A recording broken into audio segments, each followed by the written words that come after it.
चलिए ये योजना कल था मछुआ आवास योजना। मछुआ आवास योजना जानते हैं?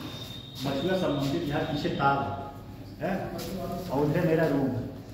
तो कभी दुर्भाग्य से छत पे बैठ जाते हैं तो मैं देखता रहता हूँ, पढ़ने से ज़्यादा उस पर देखते कितना मछली पकड़ा हुआ पकड़ता है। उसके बाद देखते हैं पकड़ता है, एक दो पकड़ेगा उसके बाद छोड़ देगा। हमें समझ नहीं आता है पकड़ता है। सर ये लिखना है? हाँ देखिए मछुआ आवास। तो इन लोगों के देखिए इन लोगों के आवास के लिए सरकार जैसे अभी आप देखते होंगे ना, जो मछुआरे हैं चाहे वो ज़्यादातर तो नदी के किनारे या समुद्र के किनारे रहते हैं, तो उनके आवास की सुविधा नहीं, झुग्गी झोपड़ी लगा के वो रहते हैं। तो जो है ये योजना शुरू किया गया था मछुआ आवास योजना, उन लोगों के आवास के लिए क्या है, उन लोगों के आवास के लिए। और इसमें जो है उन लोगों के आवास की व्यवस्था की जाएगी, पानी की व्यवस्था की जाएगी, किसकी आवास, फिर पानी आवास पानी रहने की व्यवस्था। उसके बाद इसमें रेशियो कितना होगा, रेशियो जो होगा ठीक है, मतलब हिस्सेदारी जो है केंद्र और राज्य, केंद्र और राज्य का इसमें हिस्सेदारी जो है 60 और 60% का होगा। ध्यान दीजिएगा 60% केंद्र का और 60% राज्य का, ठीक है?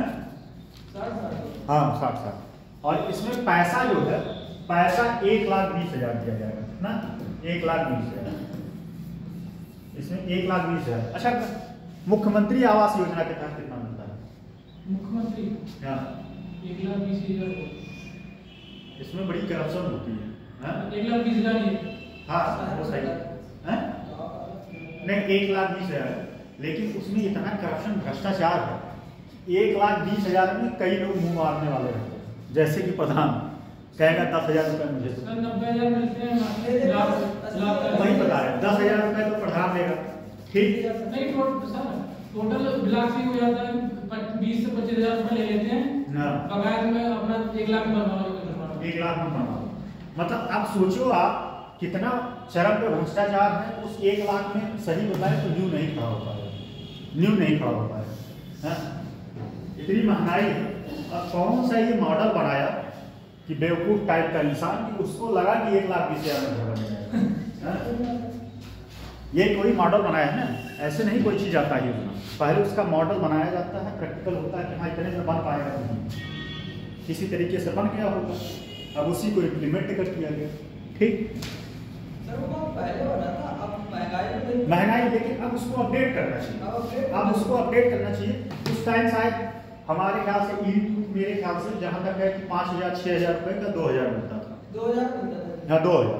अब क्या है, अब 14,000 15,000 और इससे ज़्यादा भी होगा। उस टाइम जो है सरिया सीमेंट सस्ता मिलता था, 100 रुपये 150 120 रुपये बोरी मिलता था। आज के समय में 400-450 के आसपास है। तो इसको अपडेट करना चाहिए, लेकिन अब क्या किया जाए, ठीक है। मछुआ आवास योजना, ठीक, इसके बारे में थोड़ा सा लिख लीजिए। आज 2-3 योजनाएं हैं, उसके बाद आज ये आपका चैप्टर क्लोज। और इस चैप्टर से जितने इंपॉर्टेंट योजनाएं थी मैंने सारा कवर किया है, यूपी के पॉइंट ऑफ व्यू से, ठीक है। मतलब यूपी के पॉइंट ऑफ व्यू से कोई योजना ऐसा नहीं है जो हम कवर ना किए हों।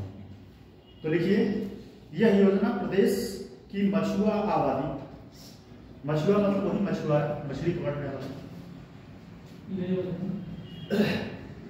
यह योजना प्रदेश की मछुआ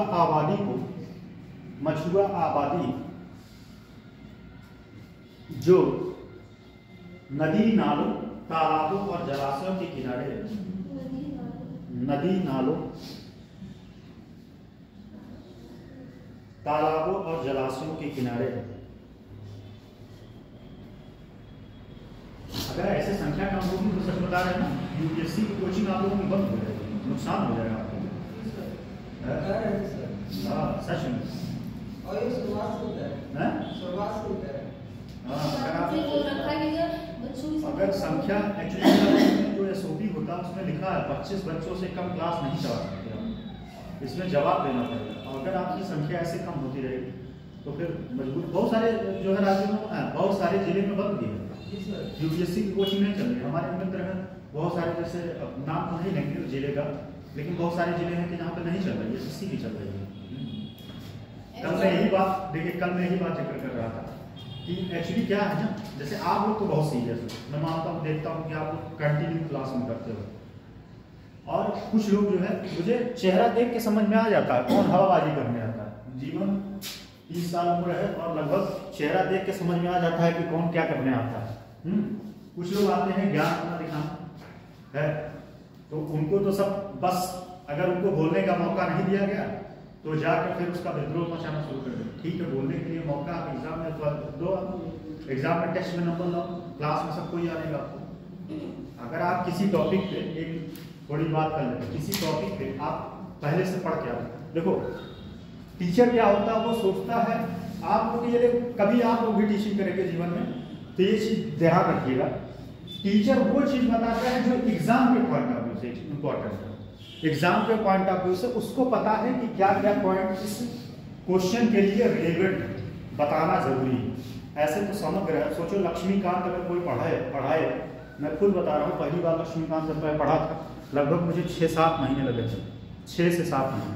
आज के डेट में मुझे लक्ष्मीकांत मुश्किल 3 दिन लगता है पढ़ने में, 3 दिन से ज़्यादा नहीं, क्योंकि मुझे पता हो गया उसमें से हम फिल्टर चीज़ें छान लिए हैं। अब मुझे पता है कि क्या पढ़ना, और 3 दिन में मैं पूरा लक्ष्मीकांत खत्म कर देता हूँ, 3 दिन।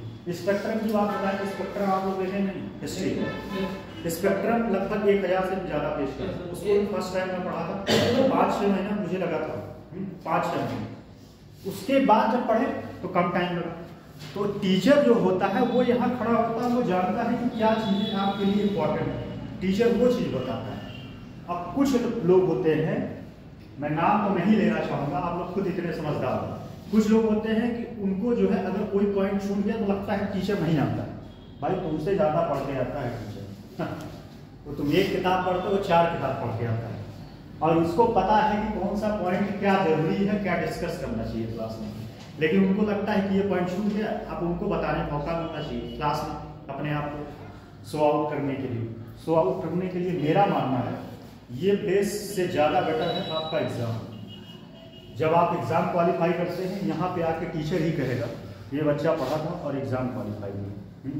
यहाँ आप शो आउट कर लीजिए। बहुत सारे लोग, मुझे पता चला कि बहुत धुरंधर अपने आप को समझते हैं, 40 नंबर तक नहीं ला पाएंगे टेस्ट से। ये स्थिति, अगर आप 2 साल से लगातार कोचिंग कर रहे हैं और 40 नंबर नहीं ला पा रहे हैं तो कहीं ना कहीं आपकी तैयारी बहुत डाउन हो रही है, बहुत डाउन। और मैं डिमोरलाइज नहीं कर रहा हूँ, ये चीज़ें तो मतलब एक्सेप्ट करना चाहिए, अपनी कमियों को एक्सेप्ट करिए। अगर आप अपनी कमियों को एक्सेप्ट नहीं करेंगे ना तो क्या होगा, समस्याएं जीवन में बढ़ती जाएंगी। और इस चीज़ को एक्सेप्ट करने के लिए सबसे जरूरी है मॉक टेस्ट। मॉक टेस्ट ही एक ऐसा चीज़ है कि जो आपको अपनी औकात दिखाता है।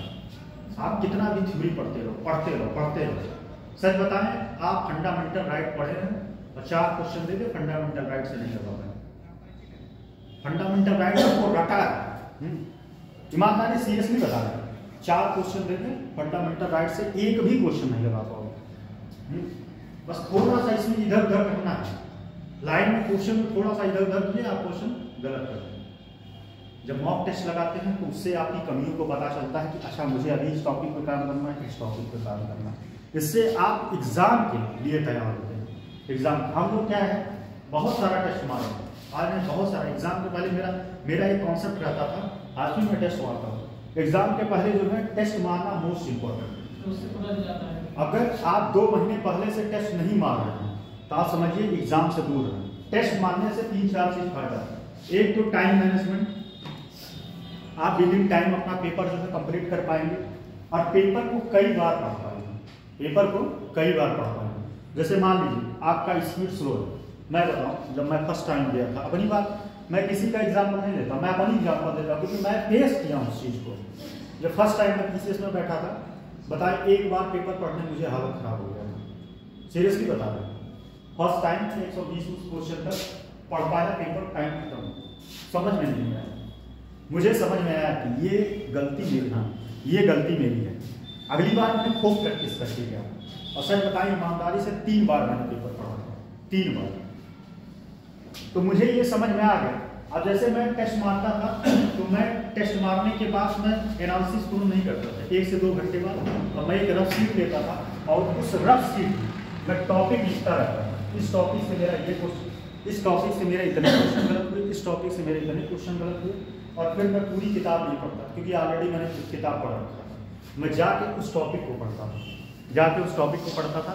इससे क्या होता था कि आपका जो है टॉपिक भी कंप्लीट हो जाएगा और सिलेबस भी कंप्लीट हो जाएगा। टॉपिक भी कंप्लीट, सिलेबस भी कंप्लीट। फालतू की बातें बता रहे हैं मुझे लगता है, लेकिन मोस्ट इम्पॉर्टेंट बात यही है। हाँ, मोस्ट इम्पॉर्टेंट बात यही है कि आप चाहे कितना भी जानते हैं, एग्जाम तब तक नहीं निकलेगा जब तक आप अपने कमियों, अपने गलतियों, और एक बात और, अपने आप को सर्व ज्ञानी नहीं मानना चाहिए। मैं पहले दिन से यहाँ खड़ा हूँ, कभी ये नहीं बोला कि मुझे बहुत आता है, कभी नहीं बोला। आता नहीं तो यहाँ खड़े ना होते, स्वाभाविक सी बात है। तो ये तो मुझे प्रूव करने की जरूरत नहीं है, लेकिन हाँ मुझे ये पता है मैं भी इंसान हूँ, मुझसे भी कुछ चीज़ें हो सकता है, बाय मिस्टेक गलत हो सकता है, क्योंकि दिमाग में सारा कंप्यूटर की तरफ फीडिंग नहीं है कि डाटा है और उसके बाद उसको मारे, मैं क्या बोलते हैं उसको, सर्च मारे आ गया डाटा, उसके बाद तुरंत बता दिए। तो चीज़ें ये सब है। अगर आप सीरियस हैं और एग्ज़ाम सच में निकालो तो एग्ज़ाम के अकॉर्डिंग पढ़ाई करो, एग्ज़ाम के अकॉर्डिंग। बिना अगर आप एग्ज़ाम के अकॉर्डिंग नहीं पढ़ाई करोगे, और एग्ज़ाम के अकॉर्डिंग पढ़ाई करने से पहले सबसे ज़्यादा आपका रिसर्च प्रीवियस ईयर पेपर पे होना चाहिए, क्योंकि प्रीवियस ईयर पेपर आपको एक रास्ता दिखाता है, ठीक है, कि आपको किस तरीके से पढ़ना है। और एक बात और, इस यूपी स्पेशल को अगर आपको मेंस देना है और पीसीएस में सिलेक्शन लेना है, ये 400 नंबर का है, सच बता रहा हूँ। और आप जब पढ़ लेंगे ना तब ये बात समझ में आएगा। जाके देख लीजिए, अभी बहुत सारी कोचिंगों में यूपी स्पेशल नहीं चल रहा है, बड़ी बड़ी कोचिंगों की बात बता रहे हैं, यूपी स्पेशल नहीं चल रहा है। नाम क्या मतलब लेना, बहुत बड़ी बड़ी कोचिंगों में यूपी स्पेशल नहीं चल रहा है, क्योंकि लोग कंफ्यूज हैं क्या पढ़ना है क्या ना पढ़ना है। लोगों को लगता है हिस्ट्री पढ़ाते थे हिस्ट्री कवर हो जाएगा, ज्योग्राफी पढ़ाते थे ज्योग्राफी कवर हो जाएगा, इकोनॉमिक्स पढ़ा। अब आप बताइए इकोनॉमिक्स में 2-3 चैप्टर और खत्म हो जाएगा। आप बताइए कोर इकोनॉमिक्स और इस इकोनॉमिक्स में कितना फर्क है? बहुत फर्क है। कोर इकोनॉमिक्स में क्या है, वहाँ आप पढ़ते हैं क्या पढ़ते हैं, बैंकिंग पढ़ते हैं, यहाँ बैंकिंग का कोई रोल नहीं है। वहाँ राजकोषीय घाटा पढ़ते हैं, यहाँ राजकोषीय घाटे का कोई रोल नहीं है, ठीक है। यहाँ आपकी योजनाएं हैं, यहाँ आपका जो है क्या नाम है उद्योग है, उद्योग वहाँ भी पढ़ते हैं, लेकिन यहाँ उद्योग का वेटेज ज़्यादा। तो चीज़ें अलग अलग है, अलग अलग है, और आप समराइज करके पढ़ेंगे तो चीज़ें हो सकता है कि दिक्कत हो जाए। जैसा जो चीज़ है उसी के अकॉर्डिंग पढ़ना चाहिए, ठीक। ज्ञान की बातें होना चाहिए, बीच बीच में मोटिवेट रहते हैं। अभी 400 वाला भी पेपर हुआ नहीं है ना, हो गया भाई साहब, 23 में हो गया, 23 में लागू था, 23 में जाके पेपर उठा के देखिए, पेपर में क्वेश्चन भी बनाए, 2 पेपर वाला था। और आपको बताएं सबसे इंटरेस्टिंग बात, 23 वाले में इतनी योजनाएं पूछ लिया था, लोग कंफ्यूज हो गए थे, और एकदम सिलेबस से उठा के पूछ लिया था, मतलब कुछ भी दिमाग नहीं लगाया था एग्जाम। अगर आपको सिलेबस अच्छे से याद है और सिलेबस का 2-3 देखो, इसीलिए मैं सिलेबस लिखवाता हूँ, नहीं मुझे कोई शौक नहीं है कि एक दिन इस क्लास में दे देंगे। सिलेबस इसलिए लिखवाते हैं कि आपको चीजें पता रहे कि क्या पढ़ना है। क्वेश्चन क्यों दिखाए, आपको ये समझ में आए कि जो मैं पढ़ रहा हूँ वो एग्जाम के लिए जरूरत है कि नहीं जरूरत। और 400 नंबर सोचिए आप, ये 400 नंबर आपको बहुत आसानी से मिल सकता है। अगर इस 400 में अगर आपने थोड़ा मेहनत कर दिया तो आप 250 से 300 नंबर ले आएंगे, और 250 से 300 तो नहीं आ पाएगा, मुश्किल है। लेकिन 250 से 300 मतलब 275 नंबर बहुत मायने रखता है। और आप जीएस में जिसपे आप लोग एफर्ट लगाते हैं ज़्यादा, हिस्ट्री ज्योग्राफी पॉलिटी, आप जान दे दो 80 से 90 से 100 क्वेश्चन, 90 से 100 नंबर से ज़्यादा किसी को नहीं मिलता। टॉपर्स की कॉपी उठा के पूछो, किसी टॉपर का इंटरव्यू देख लो, उनको कितना मिलता है, मैक्सिमम 90 नंबर पाते हैं या तो 100 पाते हैं। बहुत अच्छा जो लिखेगा, बहुत अच्छा। अगर मान लीजिए एक रेशियो मानते हैं, 3 पेपर जीएस का होता है, ठीक, कितना हुआ टोटल 300 नंबर, ठीक है। अब इस 300 नंबर को लाने के लिए कितना आपको पढ़ना पड़ता है सोचिए। हिस्ट्री में एंशिएंट, मिडाइवल, मॉडर्न, ज्योग्राफी में हिस्टोरिकल ज्योग्राफी, इंडियन ज्योग्राफी, उसके बाद ज्योग्राफी, और उसके बाद जो है फिर इन्वायरमेंट इकोलॉजी, ये सब सारी चीज़ें। फिर उसके बाद आप आ जाइए इसमें ज्योग्राफी में, इकोनॉमिक्स में, और इकोनॉमिक्स में आपको इंडियन इकोनॉमी पढ़नी पड़ती है। इतना सारा अगर देखा जाए तो कितनी किताबें आपको पढ़नी पड़ती हैं, इससे कम नहीं किताबें, इससे ज़्यादा ही होगा। इतना किताबें पढ़ने के बाद तब आपको 300 नंबर मिलता है। और यूपीएससी कितना पढ़ना, 400 नंबर, 400 नंबर। सोच लीजिए, ये अगर मेरे स्ट्रेटेजी को कोई फॉलो करे ना तो सच में सिलेक्शन ले लेगा। उसको 3 सब्जेक्ट पे फोकस करना चाहिए, लेकिन टीचर बताते नहीं। 3 सब्जेक्ट पे अगर आप यूपीएससी दे रहे हैं, फालतू की बातें हैं, थोड़ा सा जान लीजिए, क्लास खत्म करेंगे, ठीक है। देखिए, अगर आपको यूपीएससी में सिलेक्शन लेना है तो आप सबसे पहले ऑप्शनल अपना उसको माइंड ऑप्शनल, ऑप्शनल एकदम कंठस्थ होना चाहिए, ऑप्शनल जो भी हो। उसके बाद इथिक्स, क्या इथिक्स, इथिक्स के बाद एससे। ये 3 पे अगर आपका कमांड रहा, एससे ये 3 पे कमांड रहा तो आपका सिलेक्शन कोई रोक नहीं सकता है। कोई माई का लाल कोई नहीं है कि जो आपका सिलेक्शन रोक दे, अगर इस 3 पे आपका कमांड है। और प्रीलिम्स के लिए बस इतना करना है कि आपको जो है प्रीवियस ईयर पेपर एकदम कंठस्थ हो और प्रैक्टिस सेट मारिए, आपका प्रीलिम्स नहीं होगा। ये इसका वेटेज, अगर आप यूपी पीसीएस दे रहे हैं तो यूपी स्पेशल, और इसका वेटेज आपको पता है कितना, यूपी स्पेशल 400 नंबर, और उसके बाद इथिक्स 200 नंबर, 600 नंबर, और निबंध कितना हो गया 150 नंबर, 750 नंबर। सोचिए 750 नंबर, कितना भी गिरते पड़ते 500 नंबर तो लेते हैं। 500 नंबर लाए, देखिए स्ट्रेटेजी यही होता है। अगर 500 नंबर यहाँ से आप लाए और जीएस का 3 पेपर, क्या है जीएस का 3 पेपर, अगर वहां से मान लीजिए आपने 300 नंबर गेट कर लिया, 300 नंबर 600 में बात करते हैं तो कितना हो गया 800 हो गया, 800 हो गया। अब 50 नंबर इंटरव्यू, 100 नंबर, 50 तो पा ही जाएंगे, 50 हो गया, कितना हो गया 850, ठीक। और हिंदी भी क्वालिफाइंग उसका तो मान लीजिए 850 नंबर में आपको कोई क्वेश्चन नहीं है। सोच लीजिए, कम पढ़ के आपको 850 में सिलेक्शन दे देंगे। और आप इसी जीएस में उलझे रहे, first paper, second paper, third paper में सिलेक्शन नहीं होगा, क्योंकि कोर्स को आपने ध्यान ही नहीं दिया। जहां से आपको नंबर मिलना है आसानी से, कम मेहनत करके आपने उस पर फोकस ही नहीं किया। इसलिए अगर आपको सिलेक्शन लेना है तो आपको अगर आपको हफ्ते में एक एस्से लिखना चाहिए, एक एस्से, ठीक। प्रीवियस ईयर एस्से ऐसे नहीं, मान लीजिए आप दृष्टि का उठाइए, दृष्टि की आती है एस्से का, विकास सर ने लिखा है बहुत अच्छा, विकास, और उसके बाद एक जैन करके, अतुल जैन, वो दोनों लोग मिलकर लिखे हैं निबंध, उसको लेके आइए और उसको पढ़िए। इससे पढ़ने के बाद एक बार पढ़ लीजिए, फिर अपने मन से आपका है।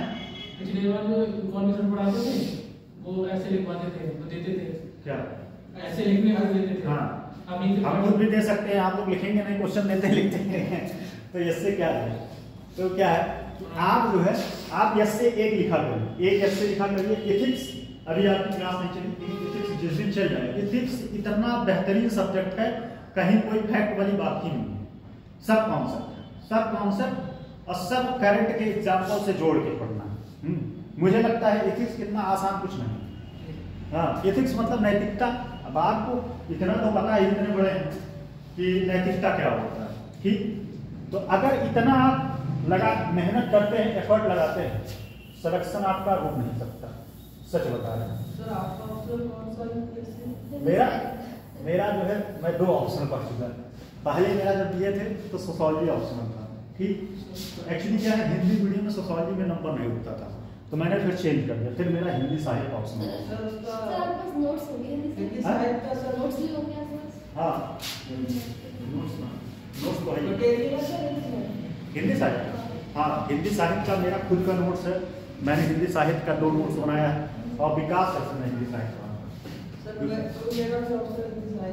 चलिए कोई नहीं, आपका हेल्प कर देंगे। हिंदी साहित्य, और हिंदी साहित्य का जो फर्स्ट पेपर है एकदम मैथमेटिकल टर्म है ना, वहां पे अगर आप सही से लिख लिए तो आपको एक नंबर मिलेगा, कटेगा हिंदी में। तो प्रवचन थोड़ा हो गया,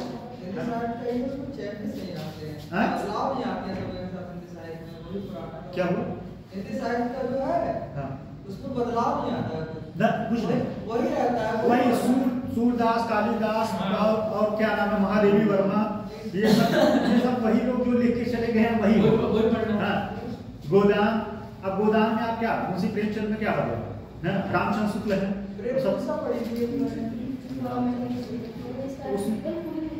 चल अब लिखवाएं। ठंडी आराम खत्म हो गया ठंडी से। अब लिखिए यह योजना प्रदेश की मछुआ आबादी जो नदी नालों तालाबों और जलाशयों के किनारे ग्रामीण नगर निकाय क्षेत्रों में निवास करती है। अच्छा ठंडी है मैं समझ सकता हूँ।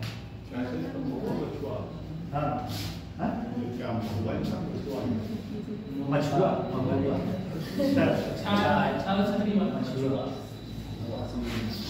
आवास योजना फिर से सुन लीजिए। यह योजना प्रदेश की मछुआ आबादी जो नदी नालों तालाबों और जलाशयों के किनारे यह योजना प्रदेश की मछुआ आबादी जो नदी नालों तालाबों और जलाशयों के किनारे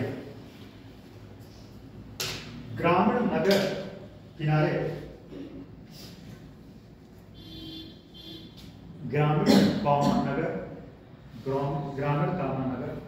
निकाय क्षेत्रों में निवास करती है। अच्छा आप लोग आरो डाले नहीं? आरो मेहनत करो सिलेक्शन आरो का सिलेक्शन आसान थोड़ा। निवास करती है के लिए आप डालिए नहीं डालिए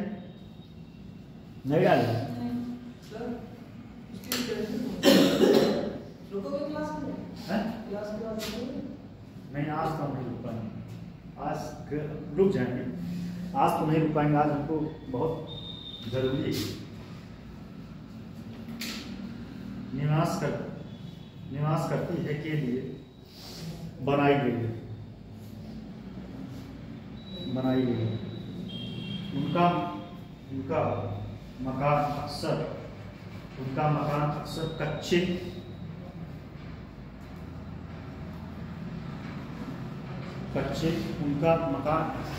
कच्चे झुग्गी झोपड़ी अवस्था में होते।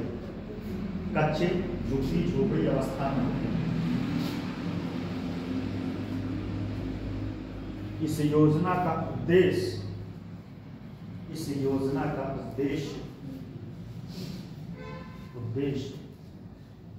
उन्हें सुरक्षित आवास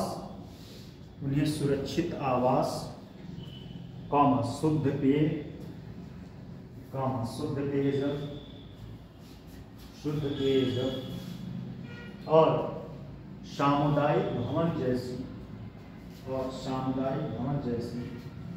मूलभूत सुविधाएं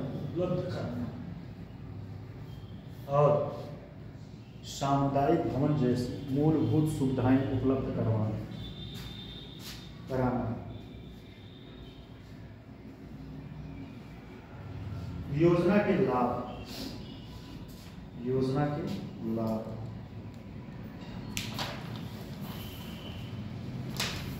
लिखिए। वर्ष 2017-18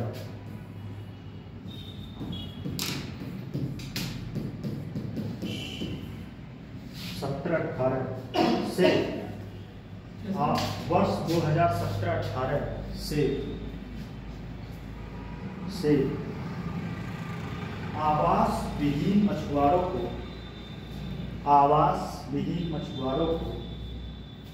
वर्ष 2017-18 से आवास विहीन मछुआरों को प्रति आवास 1,20,000 रुपए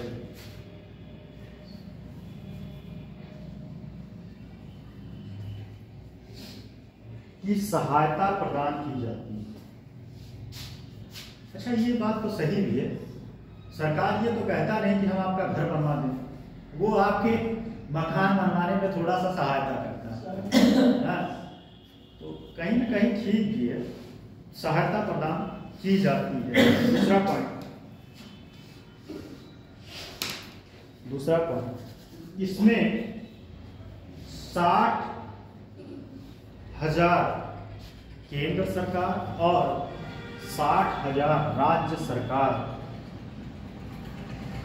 इसमें 60,000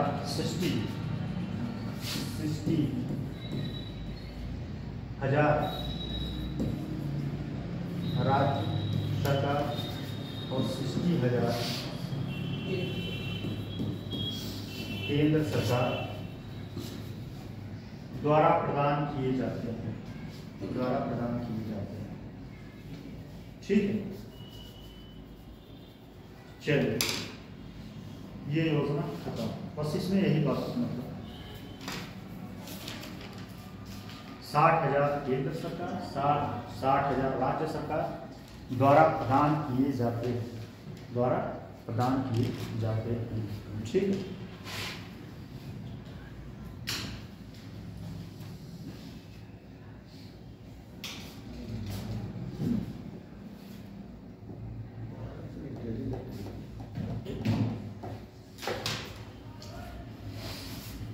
अब लिखिएगा ममता,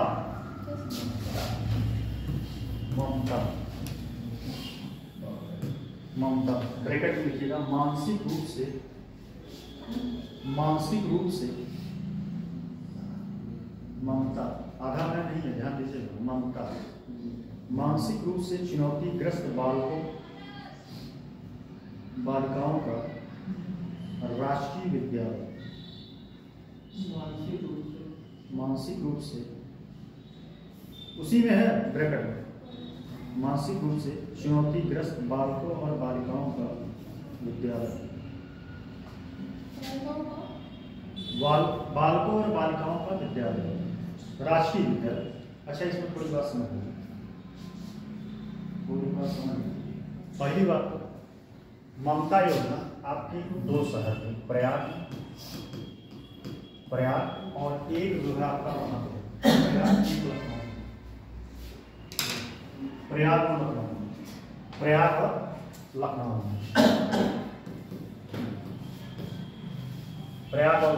ठीक। यह एक आवासीय विद्यालय, क्या है? आवासीय विद्यालय, जिसकी क्षमता कितना है? 50 सीट, मतलब 50 कितना है? 50 सीट, मतलब 50 बच्चों का यहाँ दाखिला हो सकता है, 50 बच्चे पढ़ सकते हैं, ठीक है। इसके लिए कंडीशन क्या है? अच्छा, ये कोई बता सकता है कि उत्तर प्रदेश में कितने प्रतिशत विकलांग लोग हैं? ये पीसीएस में क्वेश्चन बना हुआ है। उत्तर प्रदेश में कितने दिव्यांग लोग हैं, कितने प्रतिशत? गूगल वाला आपके कहाँ है? गूगल वाले कौन सा ऑप्शन देते हैं, चलिए बताइए। 2.08%, लेकिन एक समय पहले 2.1 था, 2.1 था, ठीक है, लेकिन 2.08% इस समय उत्तर प्रदेश में दिव्यांग, और सबसे ज्यादा दिव्यांग किससे है? सबसे ज्यादा दिव्यांग बहुत तरीके से होते हैं, आंख से होता है, ठीक। सर ये यूपी का है, भारत का है? उत्तर प्रदेश का, ठीक। ये क्वेश्चन आया था, सुनिए। सबसे ज्यादा मानसिक विकलांग कौन से? सबसे ज्यादा विकलांग दिव्यांग किस कैटेगरी के हैं? मानसिक हैं कि ब्लाइंड वाले हैं कि अंधे हैं कि बहरे हैं? और आपको बड़े मजे की बात बताएं कि बहरे विकलांग ज्यादा है। इसके पीछे कारण है, बहरे विकलांग इतना फर्जी सर्टिफिकेट बना है, आप भी जो है बहरे का सर्टिफिकेट बनवा सकते हैं। जानते हैं क्या? बोल दीजिए, मुझे कम सुनाई देता है, डॉक्टर कुछ भी बोलेगा, कुछ नहीं सुनाई पड़ रहा है, क्योंकि सर उसमें आपको 50% ही लिखते हैं, 50% लिखते हैं तब सर्टिफिकेट मिलता है। ऐसा मिलती है, और पहले में वो ऐसा करते 50% से ज्यादा अगर रहेगा तभी आपका जो है सरकारी नौकरी में खाता बनेगा। एक बनवा लीजिए काम। डॉक्टर पूछे, नेहा जी बताइए आप क्या पढ़ते हैं? कुछ नहीं, कोई नहीं पता है। बोल दीजिए, कुछ सुनाई नहीं दे रहा है। हाँ, एक हमारे जो है घर में एक बड़े पापा हैं, तो वो जो है इंस्पेक्टर होकर रिटायर हुए थे। यूपी 112 जो है उसके डायरेक्टर थे, वो प्रदेश के डायरेक्टर थे। भाई साहब उनसे बात करने बाद में पगला जाए, उनको सुनाई नहीं देता। अब उनके कान के पास जाके चिल्लाओ, बहुत अच्छा रहा। कभी आप गूगल पे सर्च मारिएगा, अभिमन्यु भट्ट दुबे, वो उत्तर प्रदेश के जाने माने जो है एसओ थे। वो 24 साल अपने करियर में थाना इंचार्ज किए हैं। 24 साल जिस थाने में थे, उस थाने के उस एरिया के लोग उनसे काम करते थे। उस एरिया के बाद एक विधायक को पकड़ के बहुत मारे, विधायक और डॉक्टर शशांक जो सीएमओ थे, जब वो मरे थे उसके मुआयना अधिकारी हुआ, तो उनसे बात करने में बड़ी समस्या हो, सबको चिल्लाइए, उनके कान के पास तब तो सुनाई देता था। तो सबसे ज्यादा बहरे लोग हैं, और आप लोग भी बनवा सकते हैं। लेकिन अच्छा एक चीज और है, बाहरी लोगों को सर्टिफिकेट जो है बहुत जल्दी बन भी जाता है। थोड़ा पैसा खर्च करिए, 50-60 हज़ार रुपये, 50 हज़ार रुपये डॉक्टर से मिलिए, कंसल्ट करिए, 50 हज़ार रुपये दीजिए, बन जाएगा। कम में बन गया क्या कम रुपये बन गया था, आवाज नहीं आ रही, क्या कम रुपये में बन गया था, कम में? कम नहीं बन जाएगा, हो सकता है। तो ये जो है स्थिति है बाहरी लोगों का, ठीक है। और अब ये देखिए, प्रयाग में है आवासीय विद्यालय है, 50 सीट है। इसमें दाखिला कौन पाएगा? जिसके अभिभावक का 1000 रुपये प्रति माह इनकम हो। कितना? 1000 रुपये प्रति माह इनकम हो, वह इस योजना का लाभार्थी हो सकता है। क्या होता है? लाभार्थी। उस योजना का लाभार्थी वह हो सकता है, ठीक है। 1000 रुपये, कितना? 1000 रुपये प्रति माह। उसकी आय बढ़ी थी। हाँ, प्रति माह 1000 रुपये वह इस योजना का लाभार्थी हो सकता है। मतलब कौन? उसका बच्चा, ठीक है। देखिए, शारीरिक रूप से अक्षम बालकों के लिए शारीरिक रूप से अक्षम, एक मिनट, प्रदेश में कोई नहीं लिखते, ठीक है, इसी के आगे मैं जोड़ दे रहा हूँ। शारीरिक रूप से अक्षम एवं मानसिक, शारीरिक रूप से लिखे ना अक्षम, उसी को अगर इसको कंटिन्यू करना चाहते तो मैं करवा सकता हूँ, गलत नहीं होगा क्या लिखना है आप बताइए। नहीं काटे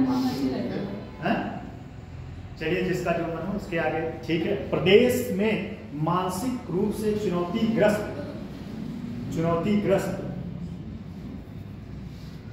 चुनौतीग्रस्त बालकों और बालिकाओं के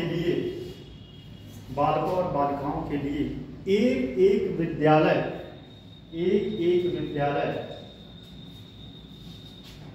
जो लखनऊ तथा प्रयागराज में संचालित है, एक विद्यालय जो लखनऊ तथा प्रयागराज में संचालित है। इन विद्यालयों में बालकों एवं बालिकाओं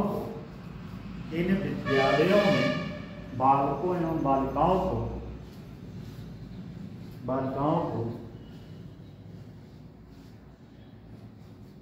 एक बार मैं खुद जो है अपना प्रयास किया था बनवाने की, बनवाने का प्रयास किया, डॉक्टर वाला नहीं बनेगा। वैसे मेरा आँख इतना खराब नहीं है, मेरा जो है मुझे दिखता है चीजें, लेकिन चश्मा लगे निकालने को दिक्कत होता है देखने, बाहर मेरे को जाता है।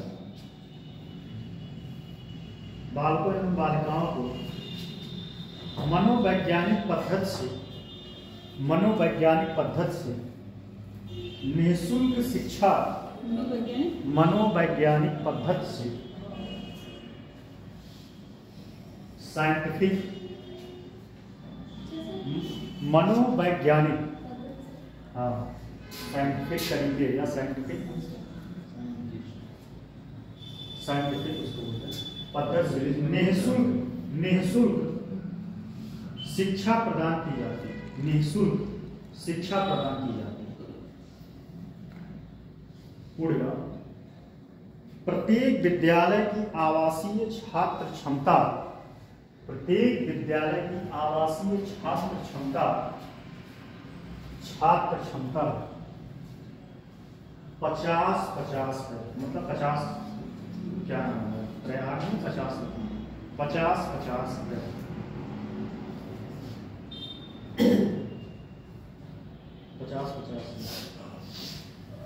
इन विद्यालयों में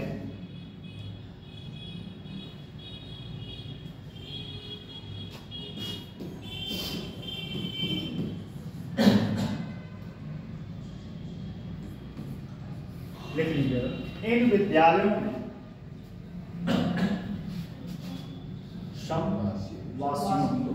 समवासियों को शारीरिक रूप से स्वस्थ रखने की दृष्टि से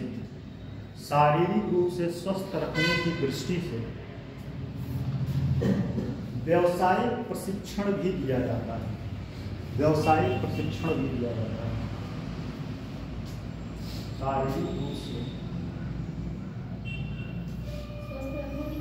शारीरिक रूप से स्वस्थ रखने की दृष्टि से व्यावसायिक प्रशिक्षण भी दिया जाता है। कॉमर्शियल ट्रेनिंग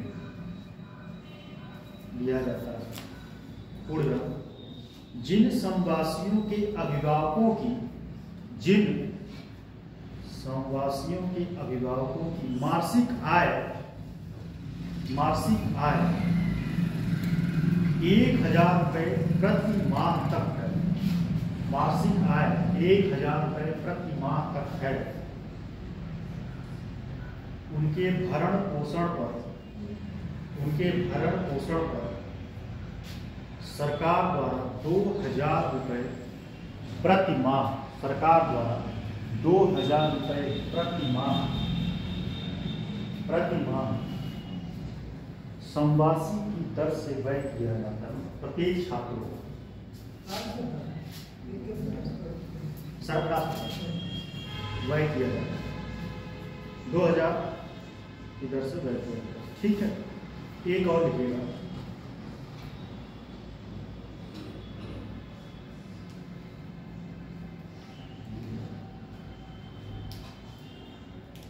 अब एक और समझ लीजिए। सेम कंडीशन इसमें भी वही है, बस इसमें 2 जिले का नाम लिख लीजिएगा। एक है प्रतापगढ़, एक लखनऊ, बस। और इसका योजना का नाम है प्रयास। देख लीजिए, प्रयास। कंडीशन सब वही है, इसमें जो वही कंडीशन सब फुलफिल करेगा। हाँ, नेक्स्ट है प्रयास योजना। और ये 2 जिलों में संचालित है, प्रतापगढ़ और लखनऊ। और सेम सारा फुलफिल कंडीशन यही करेगा। 50-50 सीटें, अभिभावकों का 1,000 रुपये प्रति माह। ठीक है, 2,000 रुपये सरकार इसमें खर्च करेगा। ठीक, बस और कुछ नहीं। ये भी विद्यालय है। ठीक है,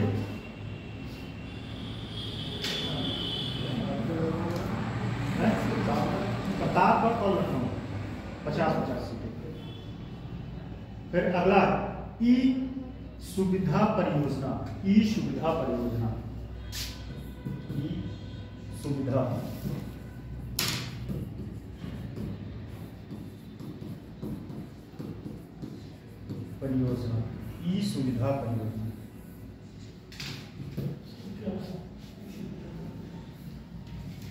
देखिए, ई सुविधा परियोजना क्या है समझ लीजिए। यह एक ऑनलाइन पोर्टल, क्या है, एक ऑनलाइन पोर्टल। और इस पोर्टल के माध्यम से आप जाकर अपना व्यवसायिक रजिस्ट्रेशन करा सकते हैं। क्या करा सकते हैं? व्यवसायिक रजिस्ट्रेशन करा सकते हैं। और यह सिंगल विंडो खिड़की, मतलब एक ही खिड़की। जैसे पहले क्या होता था कि 10 खिड़कियाँ होती थी। खिड़कियाँ मतलब ऑफिस। ठीक है, कोई योजना, आपको कोई चीज़ का अप्रूवल लेना है तो एक लोग कहेंगे भैया खिड़की नंबर 1 दे दो, दूसरा बोलेगा खिड़की नंबर 2, तीसरा बोलेगा खिड़की नंबर 3, मतलब ऐसे दौड़ाते हैं, यहाँ जाओ, वहाँ जाओ, वहाँ जाओ। नहीं, ये सिंगल विंडो खिड़की है, सिंगल। इसमें खिड़की नंबर 1 मतलब जो भी उस पर जाके आप अपनी योजनाओं को रजिस्टर कराइए। और उस योजना इस पर रजिस्टर कराने के बाद आप जो है अपना व्यवसायिक कार्य कर सकते हैं। ठीक है, कहीं ना कहीं यह रोजगार को प्रमोट करने के लिए योजना है। रोजगार को प्रमोट करने के लिए योजना है। ये भी नमस्कार। हाँ, क्या होगा, मिला कि नहीं होगा? ठीक है ना? कहाँ पटना है? अच्छा वो नहीं, मेरा कितना दूर पड़ेगा? ठीक है 2 किलोमीटर नहीं, मेरा कितना पड़ेगा? 2 किलोमीटर।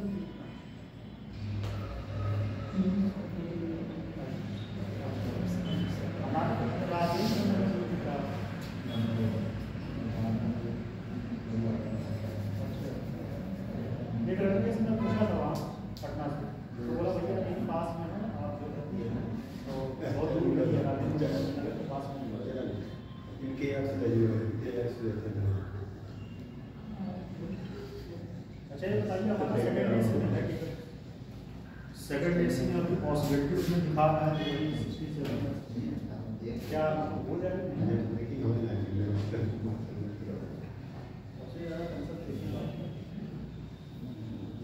चलिए आप थोड़ा सा आप लेना मैं फोन करता हूँ।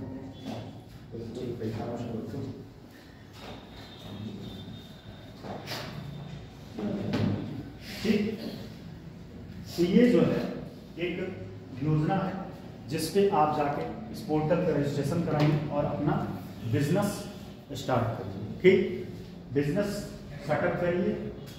कोई भी बिजनेस लगाने के लिए जैसे पहले क्या है, ठेला लगाने के लिए तो कोई नहीं, बाकी अगर कोई बिजनेस आप सेटअप करना है तो उसके लिए आपको रजिस्ट्रेशन कराना पड़ता है जीएसटी भरने के लिए। ठीक है, और आप जीएसटी का जब जीएसटी भरते हैं तब आपको जाके आपका रजिस्ट्रेशन हो जाता है, तब आपको पैसे जो है आसानी के तरीके से मिलते हैं। ठीक, तो देखिए ई सुविधा परियोजना उत्तर प्रदेश सरकार द्वारा शुरू किया गया, उत्तर प्रदेश सरकार द्वारा शुरू किया गया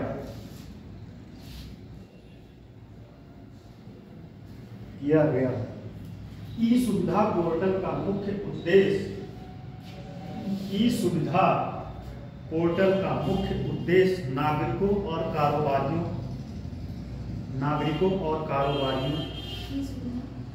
उत्तर प्रदेश सरकार द्वारा शुरू किया गया ई सुविधा पोर्टल, फिर से ही बोल रहे हैं, उत्तर प्रदेश सरकार द्वारा शुरू किया गया ई सुविधा पोर्टल का मुख्य उद्देश्य नागरिकों और कारोबारियों को सरकारी दफ्तरों में, जाने की आवश्यकता को कम करना है। जाने की आवश्यकता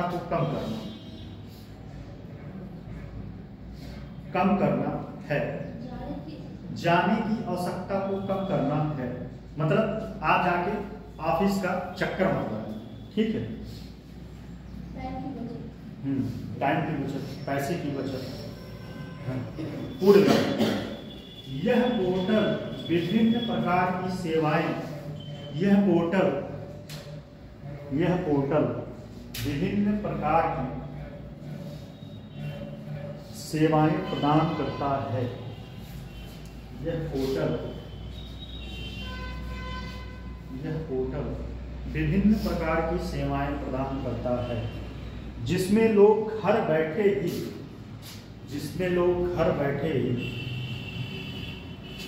सरकारी योजनाओं का लाभ उठा सकते हैं।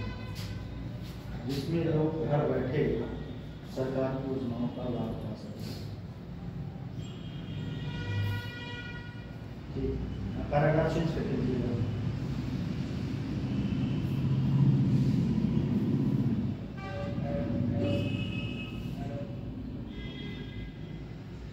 ई सुविधा परियोजना उत्तर प्रदेश राज्य की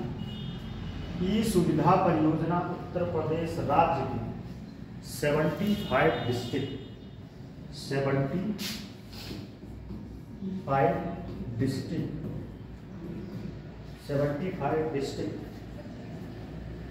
या जिलों जनपदों के शहरी एवं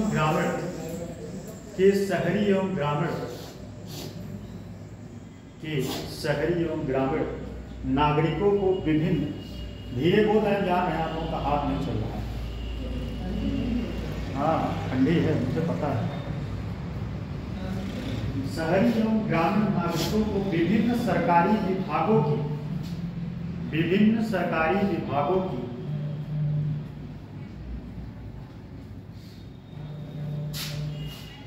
विभिन्न सरकारी विभागों की शासकीय एवं प्राइवेट संस्थाओं की व्यावसायिक, शासकीय मतलब प्रशासनिक तौर पर, ठीक है, शासकीय एवं प्राइवेट संस्थाओं की व्यावसायिक, प्राइवेट संस्थाओं की व्यावसायिक सुविधाओं, प्राइवेट संस्थाओं की व्यावसायिक सेवाओं को, नहीं सुविधा नहीं, सेवाओं को एकल खिड़की, सिंगल विंडो, एकल खिड़की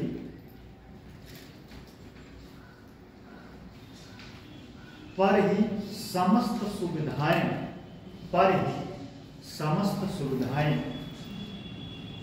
उपलब्ध कराना,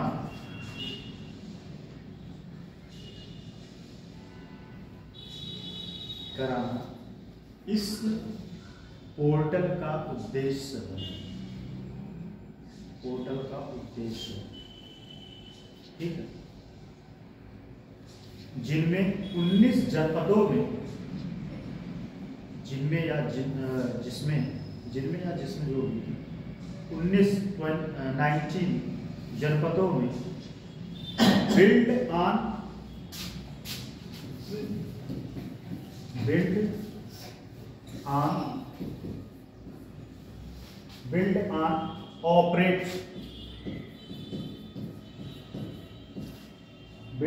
operate transfer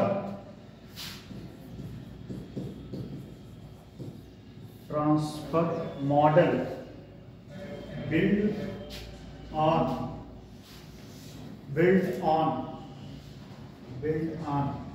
operate transfer, build on operate transfer model तंत्र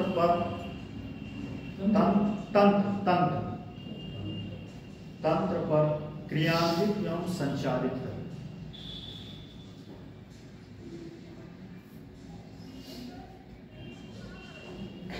ठीक, तो ये हो गया। अब एक बहुत इंपॉर्टेंट है,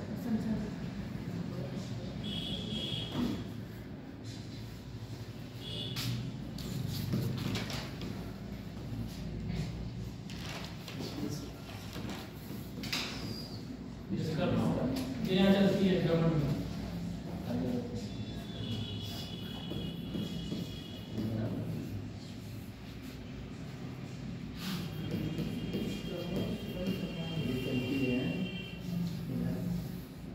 विश्वकर्मा श्रम सम्मान, ये क्या है? इसमें कुल कितने लोगों को शामिल किया गया, कोई बता सकता है? 12 कैटेगरी, 13 कैटेगरी, 15 या 16, 15 कैटेगरी के आसपास। पहली बात तो इसमें जो है, इस योजना में आपको जितने छोटे स्तर पर कारीगर, जितने छोटे स्तर पर, जैसे नाव हुआ, ठीक है, लोहार हुआ, नाव या नाई, लोहार,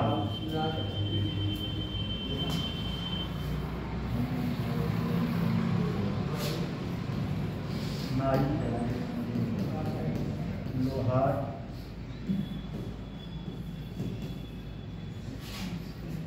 बढ़ैया, कारपेंटर, ये सब सारे जो ऐसे बहुत सारे लोग, इन सब के लिए सरकार जो है यह योजना विश्वकर्मा श्रम, या इसी को बोलते हैं पीएम विश्वकर्मा योजना, ठीक। लेकिन यह उत्तर प्रदेश के परिप्रेक्ष्य में बात किया जा रहा है, इसका नाम क्या है? विश्वकर्मा योजना, विश्वकर्मा योजना। और इसमें जो है 10,000 रुपये, 10,000 रुपये टूल किट खरीदने, जैसे औजार, 10,000 रुपये औजार खरीदने के लिए दिया जाता है, ठीक है। इस योजना में आपको कोई अपना बिजनेस सेटअप करना है, कोई योजना में, इस योजना में आपको बिजनेस सेटअप करना है, तो 10,000 से 10 लाख रुपये, 10 लाख रुपये में कितने जीरो होगा बताइए, आप बताइए, 10 लाख रुपये में कितने जीरो होगा? कितना? कितना का 10 लाख? हाँ। सर एक जीरो और बढ़ा। इकाई का हर सैकड़ा हजार 10,000 एक जीरो अभी 6 जीरो है लाख लाख क्रेडिट क्या है? क्रेडिट सुविधा मतलब क्रेडिट मतलब ऋण ले सकते हैं। क्या ले सकते हैं? ऋण ले सकते हैं 10,000 से लेके कितना 2 लाख रुपए। लेकिन उसके लिए कंडीशन है पहले आपको बिजनेस स्टार्ट करना पड़ेगा। 1 से 2 लाख पहले लोन मिलेगा। अगर 1 से 2 लाख रुपए लोन मिलेगा। अगर आप उस लोन को प्रॉपर वे में भरते हैं तब ये आपका क्रेडिट जो है आगे बढ़ेगा। न पता चले 2 लाख रुपए लेके गमन कर गए, सरकार को कैसे 10 लाख रुपए देगा। तो पहले अगर आप ये बहुत इंपॉर्टेंट योजना है और इससे जो है एक और उनको सशक्त बनाना है। क्या बनाना है? सशक्त बनाना है। और सबसे बड़ी बात रोजगार देना है। और तीसरी बात रोजगार देने के साथ साथ उनको सम्मानजनक स्थिति मतलब सम्मान को उनके आत्मसम्मान को बढ़ाना है। किसको? आत्मसम्मान। अभी आप देखिए ना, देखिए अभी जो लोहार थे अब इनका कार्य धीरे धीरे ठप हो गया क्योंकि इनको जो है उस तरीके से क्रेडिट नहीं मिल पा रहा है। देखिए अब गांव में या कहीं भी लोहार नहीं दिखते हैं आपको? नहीं दिखते। और ज़्यादातर नाई देखते हैं। नाई क्योंकि अब भाई बाल स्टाइलिश काटते हैं, सब दाढ़ी सेट कराते हैं। दाढ़ी के बाद कोई सेट नहीं कराता, बहुत सारे लोग नहीं कराते। उसमें अपने एक सामने तो हैं हाँ हीरो लगते हैं। अच्छा इस एंगल से हीरो लगते हैं। फिटनेस हाँ ये बात तो सही। मेरे साथ समस्या ये है कि मुझे खाने के बाद इतनी तेज नींद आती है, मैं खाता हूँ फिर सो ही जाता हूँ। और रात में मैं इसीलिए जो है 11:30 बजे के बाद मैं खाना खाता हूँ, जिससे मैं पढ़ने के बाद खाना खाए तुरंत सो जाऊँ। दोपहर में यहाँ जाते हैं फिर उसके बाद खाना खाते हैं, यहाँ से खा के जाते हैं, फिर जाते हैं सो जाते हैं, फिर उठते हैं 1 घंटे बाद फिर पढ़ते हैं। तो फिजिकल सही बात है। मुझे लगता है थोड़ा फिटनेस पे ध्यान दिया जाए तो कुछ और हो सकता है, लेकिन अभी जो जरूरी है वो करना जरूरी है। अभी जरूरी जो है नौकरी हो जाए, सही बात है। SDM हो जाएंगे कौन पूछने आएगा भाई? तो ठीक है वो बातें छोड़िए। इसमें क्या है इसमें 5% जो ब्याज लोन मिलेगा उसमें 5% ब्याज भी देना पड़ेगा। बता समझ रहा हूँ ठीक है। तो क्या है समझिए, ये रोजगार इसमें आत्मसम्मान को बढ़ाना है। पहले क्या था कि देखिए पहले जो होता था अभी भी ये जो छोटे स्तर पे जो है कारीगर उनको जो है ज़्यादा सम्मान नहीं मिलता। अभी लोहार है कोई जाता ही नहीं, कोई उनके यहाँ जाता ही नहीं उतना। बेचारे लोगों को जीवन यापन करने के लिए भी समस्या है। ये योजना कहीं ना कहीं उनको उनके लिए मील का पत्थर साबित हुआ है। मील का पत्थर उससे क्या है अपना थोड़ा बहुत बिजनेस अच्छे तरीके से नए तरीके से उस चीज़ को शुरू कर सकते हैं, नए तरीके से ठीक है। कुछ मॉडिफाई करके टांगी बनाना होगा। टांगी जानते नहीं? कौन जानता है टांगी? टांगी क्या होता है? हमारे यहाँ टांगी बोलते हैं, पता नहीं आपके यहाँ क्या बोलते हैं। जिससे लकड़ी को वो फाड़ा जाता है, लकड़ी को कुल्हाड़ी।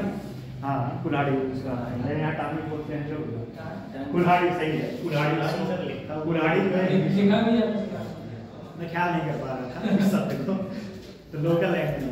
तो ये सबको नए तरीके से बनाने का कुछ आधुनिकता तरीके से, तो उससे क्या होगा कि डिमांड होगी। ये सब सारी चीजें हैं उनको सशक्त बनाने के लिए, रोजगार क्रिएट करने के लिए, ठीक है। ये सब सारी चीजें इसको तुम लिख ही लीजिए क्योंकि ये जो है बहुत, और हमारे मोदी जी इस पे बहुत ज्यादा फोकस कर रहे हैं, ठीक है। तो ये योजना इंपॉर्टेंट है एग्जाम के पॉइंट ऑफ व्यू से। देखिए विश्वकर्मा श्रम सम्मान योजना उत्तर प्रदेश सरकार द्वारा शुरू की गई एक महत्वाकांक्षी, केंद्र द्वारा शुरू की गई, उत्तर प्रदेश के परिप्रेक्ष्य में बात हो रही है। हाँ उत्तर प्रदेश द्वारा, वो PM दूसरा वो देखिएगा। हाँ PM विश्वकर्मा योजना, विश्वकर्मा श्रम सम्मान योजना उत्तर प्रदेश सरकार द्वारा शुरू की गई एक महत्वाकांक्षी योजना है। महत्वाकांक्षी योजना है। जिसका उद्देश्य राज्य के पारंपरिक और कारीगरों राज्य के पारंपरिक और कारीगरों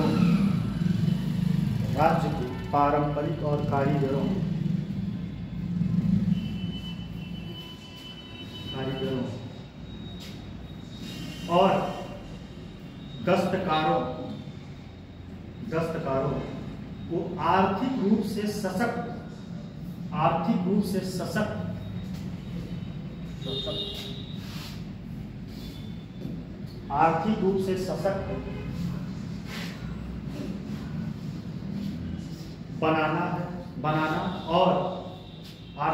सशक्त बनाना और उन्हें आत्मनिर्भर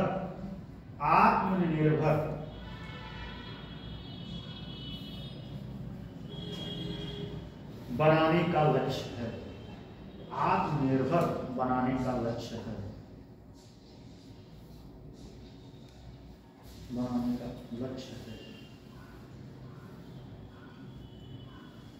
यह योजना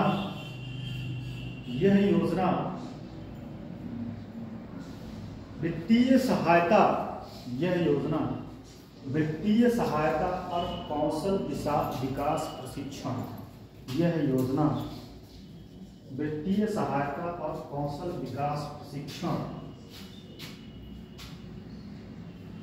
और अन्य लाभों के माध्यम से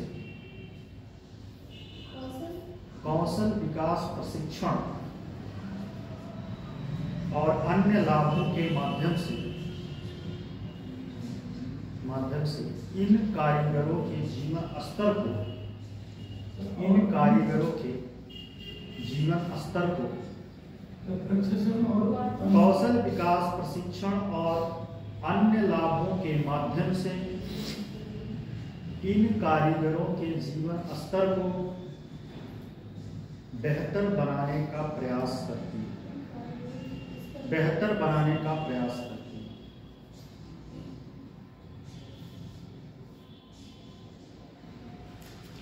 एक बार की बात बताएं अपने बारे में थोड़ा सा। एक बार जो है मैं बहुत मोटा हो गया और इतना डाइट किया था भाई, हॉस्पिटलाइज हो गया, खाने पीने को बहुत कंट्रोल कर दिया और मेरा वेट जो है 10 किलो वेट कम हुआ, 10 किलो वेट। और उसमें बड़े फिट हो गए थे। टास्क लिए किसी से चैलेंज एक्सेप्ट कर लिए कि मुझे फिट होना है और 10 किलो वेट मेरा कम हुआ। लेकिन हाँ, मेरा तबीयत खराब हो गया, मुझे हॉस्पिटलाइज हो जाना पड़ा। खाने पीने पे जहाँ मैं 3-4 रोटी खाने वाला आदमी, 4 रोटी मैक्सिमम 5 भी खा लेता हूँ, ऐसा नहीं। अब शरीर से थोड़ी लगे 2 रोटी खाने वाला, अब 2 रोटी थोड़ा चावल। हाँ, चावल हम लोगों का ये पूर्वांचल वाले ज़्यादा फेमस। चावल तो मज़ा आता है खाने में। आप लोग चावल खाते हैं? पूर्वांचल वाले चावल खाने बहुत प्रसिद्ध है। तो मैं वेट कम कर लिया था बहुत। फिर समझ में आया कि खाना कंट्रोल करके वेट को कम करना ये बेवकूफ़ी है। डाइट आपको लेना चाहिए। फिजिकल वर्कआउट करिए। दौड़ते थे? आप नहीं दौड़ते। एक तो आपका शहर इतना ठंडा है। शुरू में आए तो मैं सुबह मॉर्निंग वॉक पे इसी कॉलेज में आता था, इसी कॉलेज में। हाँ, सुबह जब आए थे सुबह तो इसी कॉलेज में सुबह 5 बजे आते थे मॉर्निंग वॉक पे। धीरे धीरे जैसे ठंडी बढ़ गया, हिम्मत नहीं हुई। सुबह मैं 5 बजे उठता हूँ तो उठता हूँ, थोड़ा सा दरवाजा खोले, देखी इतनी ठंडी ठंडी हवा है, कौन जाएगा, पता चले वहीं बेहोश हो जाए तो और उठा लिया जाएगा। तो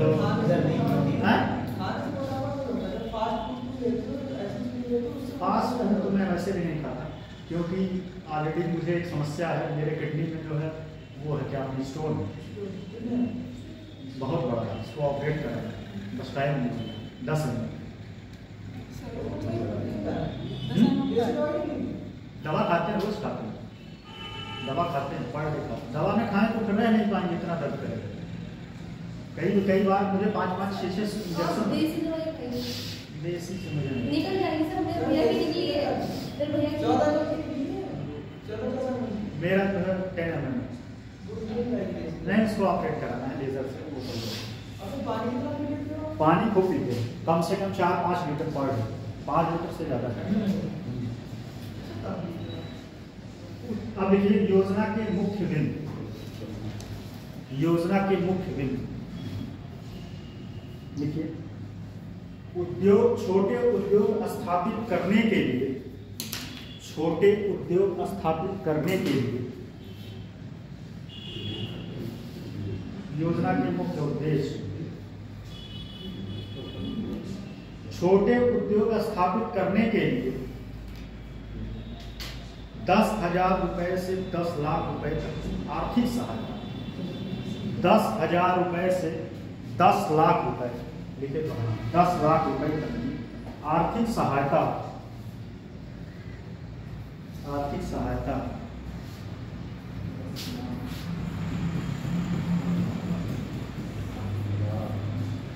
10,000 रुपए से 10 लाख रुपए तक का आर्थिक सहायता। दूसरा पॉइंट,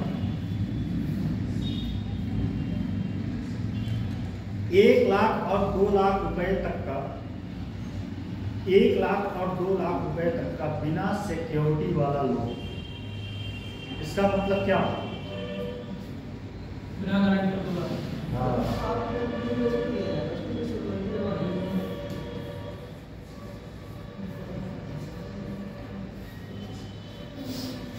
एक लाख मतलब इसमें आपको कोई गारंटी पेपर नहीं मिलेगा। दूसरा अगला पॉइंट, 6 दिनों का निःशुल्क, 6 दिनों का निःशुल्क ट्रेनिंग या प्रशिक्षण कारीगरों के हुनर को 6 दिनों का या 6 डे का निःशुल्क प्रशिक्षण कारीगरों के हुनर को निखारने के लिए, निखारने के लिए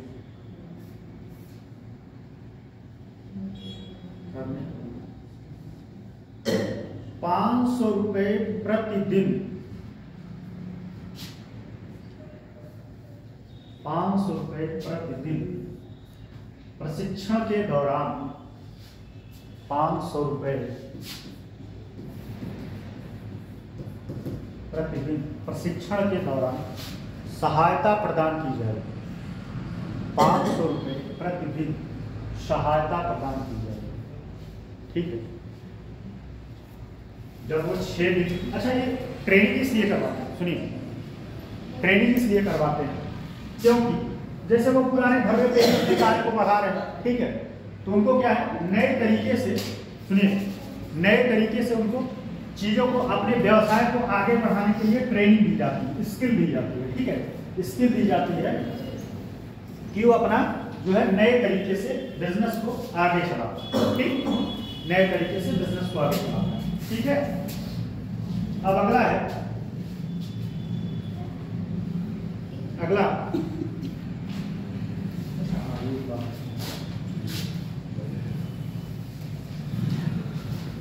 देख लीजिएगा, 15,000 रुपए की, 15,000 रुपए की टूल किट, 15,000 रुपए की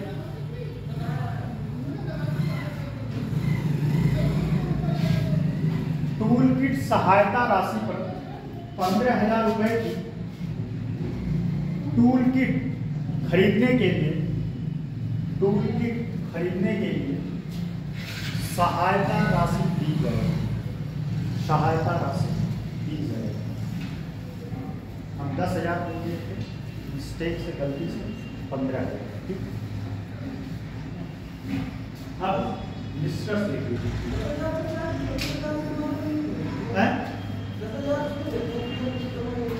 नहीं, इसमें जो है 15,000 है राशि। हाँ, वही मेरे 10,000 वही दिमाग में चल रहा था, तो उसमें 10,000 दिया जाता है। अब निष्कर्ष लिख लीजिए, पीएम विश्वकर्मा श्रम सम्मान, निष्कर्ष, निष्कर्ष में लाइन चेंज कर दीजिए, सॉरी, विश्वकर्मा श्रम सम्मान योजना, विश्वकर्मा श्रम सम्मान योजना उत्तर प्रदेश के कारीगरों और दस्तकारों के लिए, उत्तर प्रदेश की कारीगरों और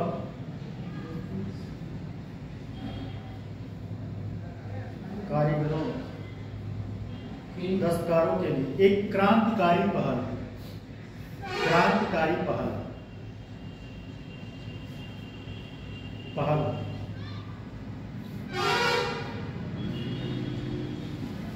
यह योजना न केवल इन कारीगरों के जीवन स्तर को, यह योजना न केवल इन कारीगरों के जीवन स्तर को, अच्छा एक को काफी आप लोगों को भरा कि नहीं है? को भरा कि नहीं है? एक हो गया, एक भर गया। एक भर गया। 5वां पेपर हो गया, 6वां पेपर दूसरा हो गया। 6वां पेपर में कितना है, कितना पेज लिखे? इतनी कॉपी पूरी भर गई। भर गई। और उसको ऐसे सजा के अलमारी में रखना, इसको पढ़ते रहे। ठीक, अभी तो फिलहाल अलमारी में ही सजाओ। आप भी बनाइए। मेरे वाला कंप्लीट नहीं है, यूपी से 6 पेपर चल रहा है पूरा। 5वां पेपर कंप्लीट किए हैं? कंप्लीट नहीं है, मैं कर लूंगी। कर लीजिए। मैं बीच में आई हूँ पूरा। क्रांतिकारी पहल है। यह योजना न केवल इन कारीगरों के जीवन स्तर को बेहतर बनाने में, यह योजना न केवल इन कारीगरों के जीवन स्तर को बेहतर बनाने में मदद करेगी, बल्कि यह योजना न केवल इन कारीगरों के जीवन स्तर को बेहतर बनाने में मदद करेगी,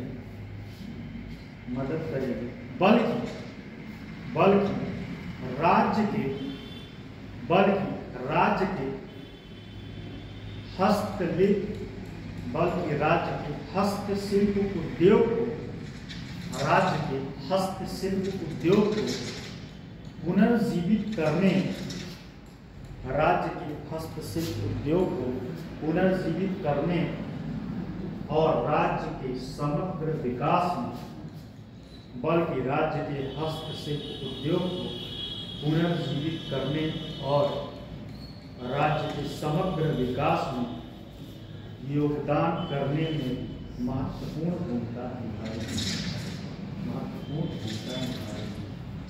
उमेश जी आप आए हैं?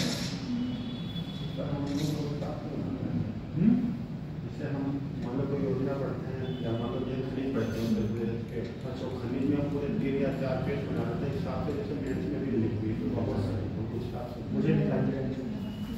कितना बनाए आप? लगभग 20-25 हॉस्टल में 20-25 टॉपिक होते हैं। अच्छा, उत्तर प्रदेश में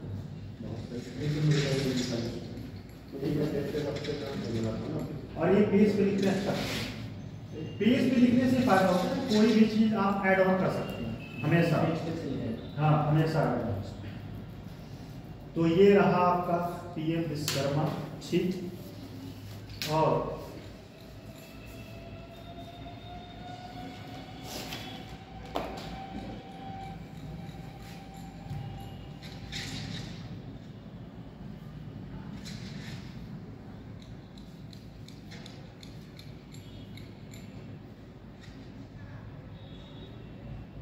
एक और लिख लीजिए।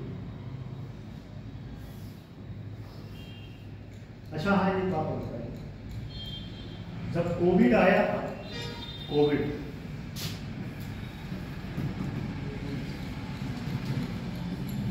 ठीक है,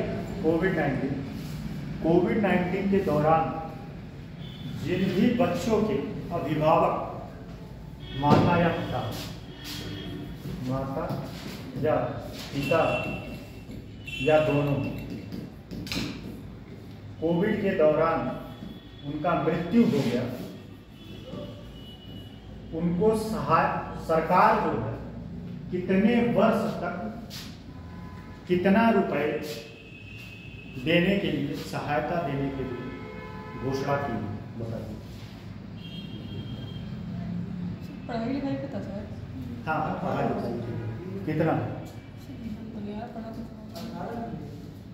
ऑप्शन है? 4,000, 5,000, 6,000, 7,000, बताइए इसमें कौन सा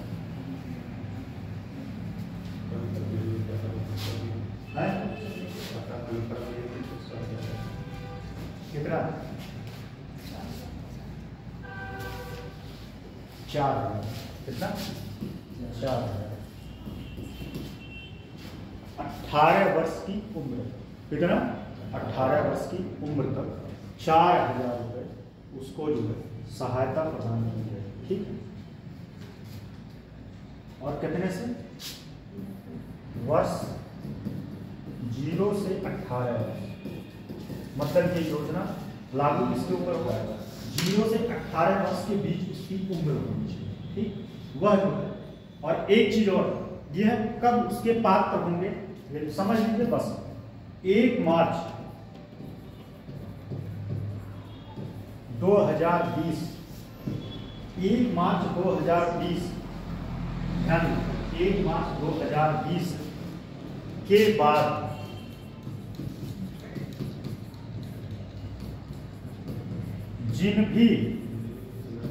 जिन भी बच्चों की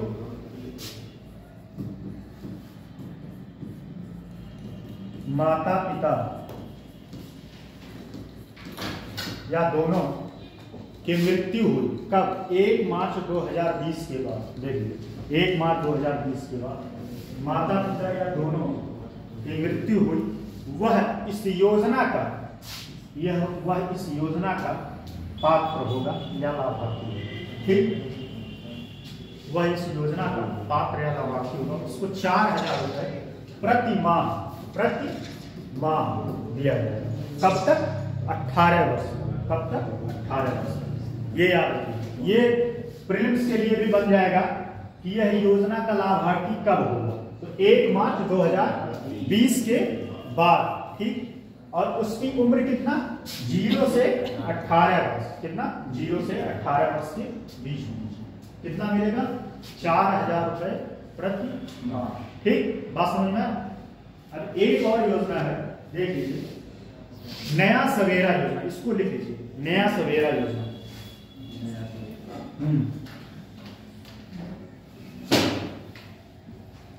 नया सवेरा योजना।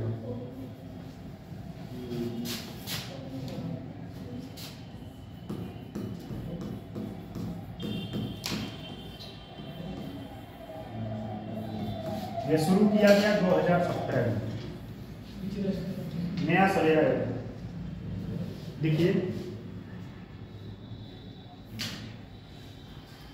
नया सवेरा योजना 16 जून।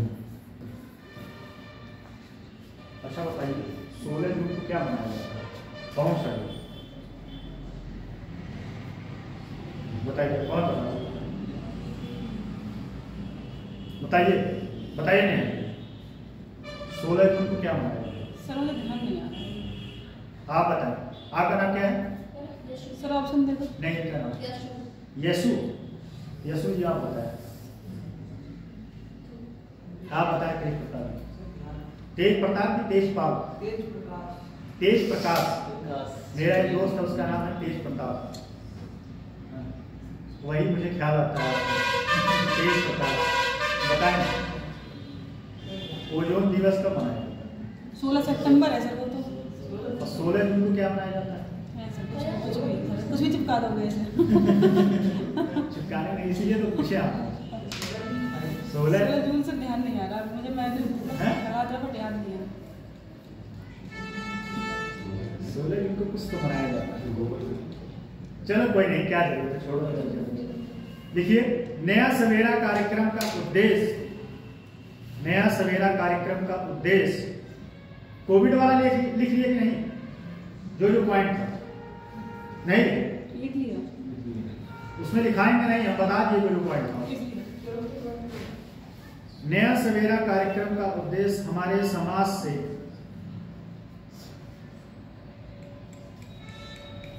इसमें एक चीज ध्यान दीजिएगा,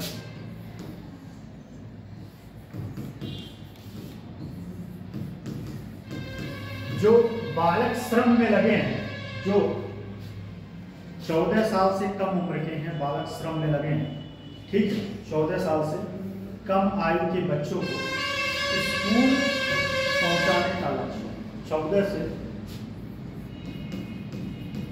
वर्ष कम उम्र बच्चों को प्रत्येक ब्लॉक स्तर पर, ध्यान दीजिए, प्रत्येक ब्लॉक स्तर पर,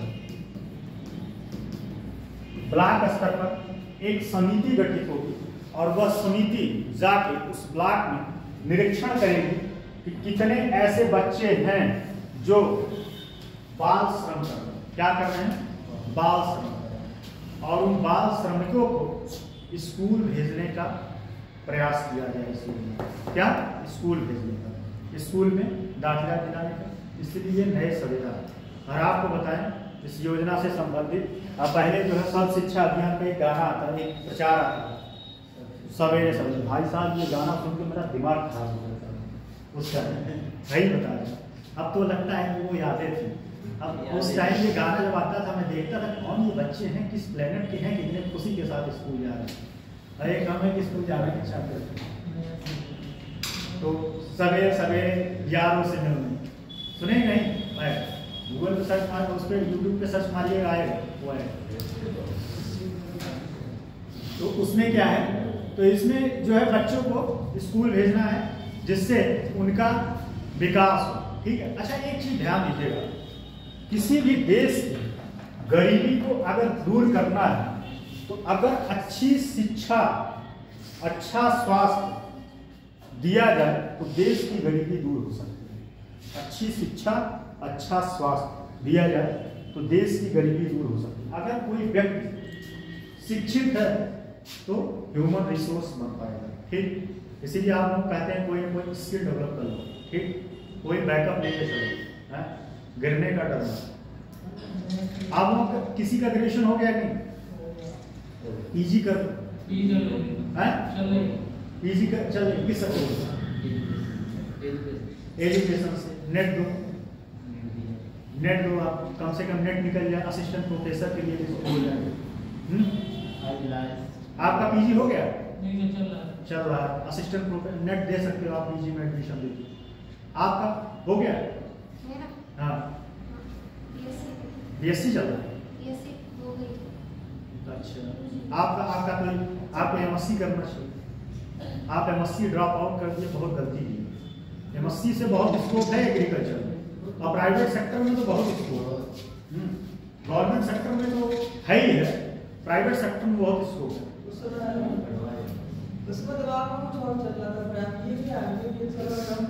अभी भी आप ले लो एडमिशन, अभी बार ले लो। कितने साल का गैप हुआ? तो उससे नहीं होगा, फिर से आपका रेगुलर हो जाएगा। 3 साल बाद नहीं होता। हाँ तो अगली बार तो हो ही जाएगा। तो सर्टिफिकेट लेके हो जाता है। आप एफिडेविट नहीं, रेगुलर नहीं होगा, रेगुलर नहीं होगा। ज्यादा अगर हो जाएगा गैप तो रेगुलर नहीं होगा। लेकिन ये जो आपका गैप है इसको दिखाना पड़ेगा, एफिडेविट से हो जाता है सर। 10 साल का गैप रहेगा नहीं, 10 साल का नहीं, मतलब 10 साल वैसे मैंने पढ़ा था ना, चलिए बच्चे आए थे तो 3 साल का सर ने बताया। हाँ ठीक, चलिए देखो। वैसे पता नहीं। तो इसमें क्या है, इस योजना के तहत जो श्रम बल में लगे हैं बच्चे उनको फिर से स्कूल भेजना, ठीक है।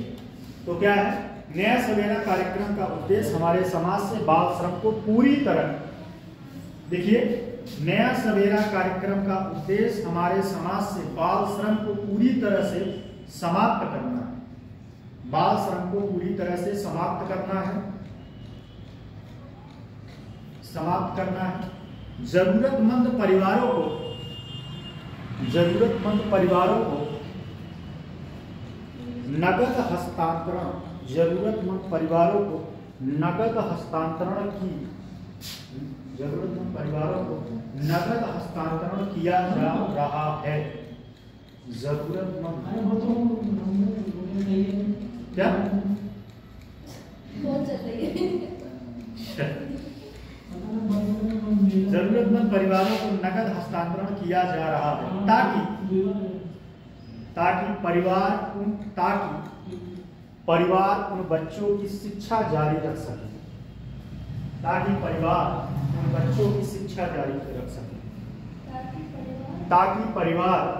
उन बच्चों की शिक्षा जारी रख सके, जिनके बाल श्रम में शामिल होने का खतरा है, जिनके बाल श्रम में ये 2017 है, ये मतलब इसमें मतलब गूगल में डाला 2007 सही है, सही है। और सर 17 जुलाई है, ये जून है, सही है, ठीक है, जो है सही है। आप देखिए योजना के लिखे ताकि परिवार उन बच्चों की शिक्षा जारी रख सके, जिनके बाल श्रम में शामिल होने का खतरा, शामिल होने का खतरा। अगला पॉइंट, 16 जून 2017 को उत्तर प्रदेश में, 16 जून 2017 को उत्तर प्रदेश में, 16 जून 2017 को उत्तर प्रदेश में श्रम विभाग द्वारा, श्रम विभाग द्वारा, श्रम विभाग द्वारा, श्रम विभाग द्वारा नया सवेरा योजना की शुरुआत की, नया सवेरा योजना की शुरुआत की गई थी। ठीक है, नेक्स्ट पॉइंट, योजना के तहत बाल श्रम में, योजना के तहत बाल श्रम में, योजना क्यों, क्या बोला इसके बाद? अच्छा, इसके बाद क्या चलना था? 20 जिलों को, ठीक है, फिर से सुन लीजिए। योजना के तहत, योजना के तहत बाल, योजना के तहत बाल श्रम में सर्वाधिक प्रभावित 20 जिलों के चिन्हित, 20 जिलों के चिन्हित ग्रामों ब्रैकेट में हॉटस्पॉट को, ग्रामों ब्रैकेट में हॉटस्पॉट को बाल श्रम से मुक्त किए जाने हेतु, बाल श्रम से मुक्त किए जाने हेतु door to door, door to door सर्वेक्षण किया जाता है, डोर टू डोर सर्वेक्षण किया जाता है। ठीक है, अगला पॉइंट, इस योजना के अंतर्गत, इस योजना के अंतर्गत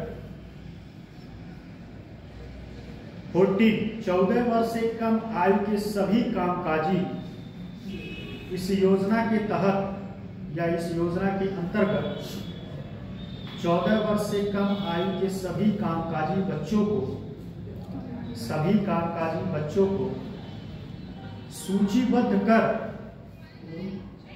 इस योजना के अंतर्गत 14 वर्ष से कम आयु के सभी कामकाजी बच्चों को सूचीबद्ध कर, कामकाजी बच्चों को सूचीबद्ध कर उनको विद्यालय भेजने, उनको विद्यालय भेजने, उनको विद्यालय भेजने। क्या आप नहीं लिख रहे हैं क्या? कॉल आ रहा है, कॉल आए तो थोड़ा सा बाहर जाने बात करिए, क्योंकि आवाज यहाँ आता है, आप इन्हें कुछ समझदार हैं।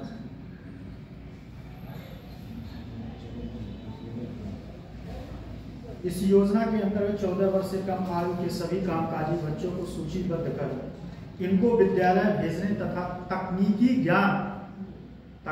ज्ञान उपलब्ध कराने पर विशेष बल दिया जा रहा है। तकनीकी ज्ञान उपलब्ध कराने पर विशेष बल दिया जा रहा है। अगला पॉइंट, योजना का बच्चों को सूचीबद्ध कर तकनीकी ज्ञान उपलब्ध कराने का विशेष बल दिया जा रहा है। ठीक, अगला पॉइंट, योजना का प्रभावी क्रियान्वयन और अनुसरण, योजना का प्रभावी क्रियान्वयन और अनुसरण ब्लॉक स्तर पर, ब्लॉक स्तर पर, ब्लॉक स्तर पर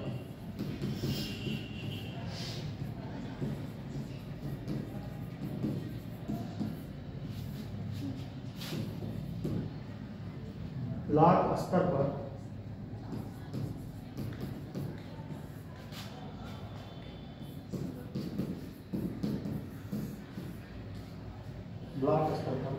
बाल श्रम अधिकार संरक्षण समिति, बाल अधिकार संरक्षण समिति तथा जिला स्तर पर जनपदीय बाल श्रम उन्मूलन समिति, जनपदीय स्तर पर बाल श्रम उन्मूलन समिति गठित की गई है,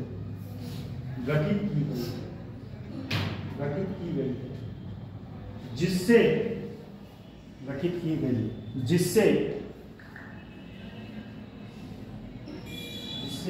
बाल श्रम को रोका जा सके, एवं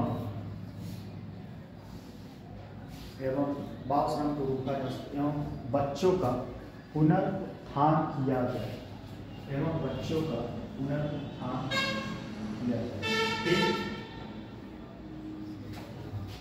ठीक है। एक टॉपिक बचा है, लास्ट टॉपिक, उसके बाद खत्म होगा टॉपिक। और ये टॉपिक का ही पॉइंट था मानव संसाधन विकास, ठीक है। तो लिखिएगा उत्तर प्रदेश में मानव संसाधन और कौशल विकास। तो इसमें से पॉइंट लिख लीजिए, क्योंकि इसमें कुछ आपको ऑलरेडी मैंने बहुत पढ़ा है। मानव उत्तर प्रदेश का मानव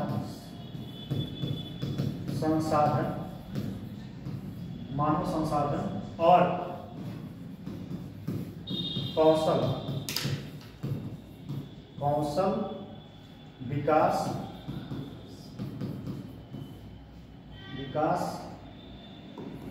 से संबंधित मुद्दे, ठीक है। कौन से मुद्दे? पहला इसमें सबका पॉइंट लिख लीजिए, क्योंकि ऑलरेडी मैंने बहुत समझाया है, ठीक है। इसमें कुछ अलग नहीं, बेरोजगारी।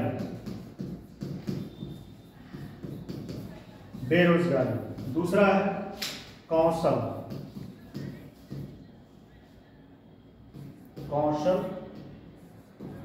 अंतराल, ठीक। तीसरा है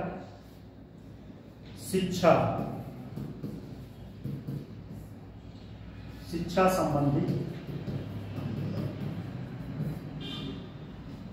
असमानता।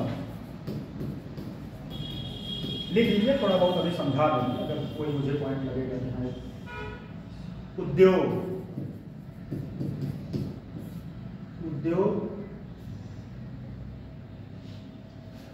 और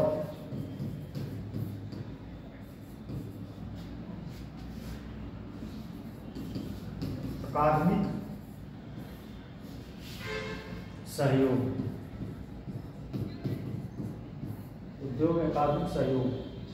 लैंगिक समानता, लैंगिक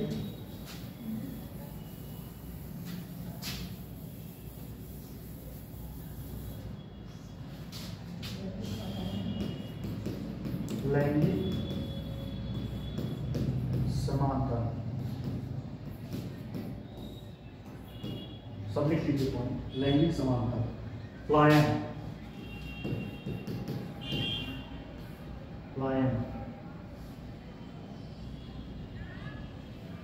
ये टॉपिक लिख के इसका निष्कर्ष लिख लीजिए, बस निष्कर्ष लिख लीजिए।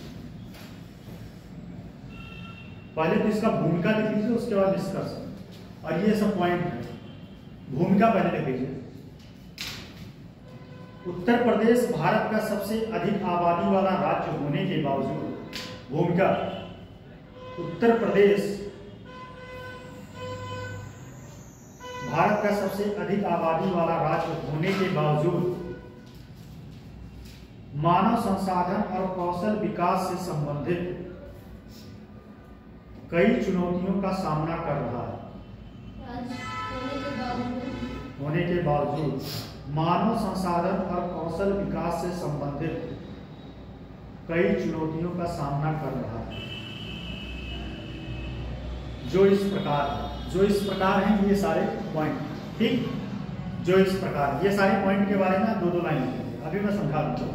फिर उसके बाद भूमिका लिख लीजिए, भूमिका ये क्या था सर? ये भूमिका नहीं? सॉरी निष्कर्ष। ये उसके बाद भूमिका लिखने के बाद जो इसका प्रकार है, तो उसके बाद बेरोजगारी के बारे में 2-3 पॉइंट लिख दीजिएगा, कौशल विकास, शिक्षा संबंधित असमानता, ये सब सारे पॉइंट। फिर इसके बाद प्लान क्या हो रहा है, अभी मैं समझा दूंगा जो पॉइंट है। उसके बाद अब इसका निष्कर्ष लिख लीजिए। इस तरह उत्तर प्रदेश को अपनी मानव संसाधन क्षमता, इस तरह ये स्पष्ट, ये निष्कर्ष है, निष्कर्ष है।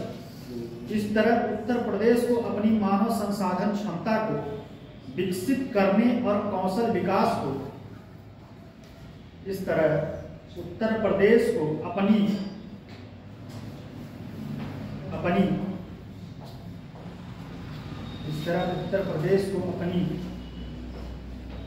मानव संसाधन क्षमता को विकसित करने और कौशल विकास को बढ़ावा देने के लिए